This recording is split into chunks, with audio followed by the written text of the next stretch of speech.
मेरा नाम डॉक्टर मोमिना सैयदा फातिमा है। मैं लाहौर में मुकीम हूँ और मेरे 4 बच्चे हैं, 3 बेटियां और 1 बेटा। कल मैं गई थी बैंक में, हबीब बैंक लिमिटेड गुलबर्ग ब्रांच में। 2 करोड़ रुपए का चेक मुझे दिया था, मेरी जमीन की डील थी।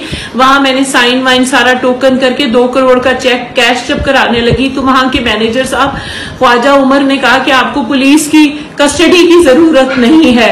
और जैसे ही चेक काउंटर पे आया, उन्होंने 2 करोड़ के मेरे जो नकदी थी वो उन्होंने उन्हीं के बंदे मैनेजर साहब की मिली भगत से मेरी डकैती करवा दी।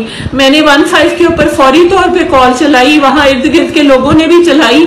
उसके बाद मैंने सारा दिन कल यहाँ गालिब मार्केट के थाने में गुजारा। हालांकि एसपी साहिबा अमारा शिराजी जाए वकुआ पे भी आई थी, उसके बावजूद उन्होंने कहा था इनको मारो और इनसे पैसे लो इसके। उसके बावजूद पर्चा रात 1 बजे दिया गया और आज मुझे थाने बुला के इतना जलील किया गया, इतना जलील किया गया कि जो डकैत है वो ऊपर कुर्सियों पे बैठे थे और मुझ पे चीख रहे थे और मुझे धमकियां दे रहे थे और मेरी बच्चों की धमकियां दे रहे थे।